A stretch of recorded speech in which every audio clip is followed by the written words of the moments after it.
ముందుకు గమనం. ఉగాది అనగా నక్షత్రాగమనాన్ని లెక్క కట్టడం ప్రారంభించిన రోజు అని అర్థం.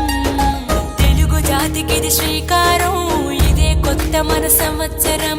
ఉగాది సృష్టికి ఆరంభం.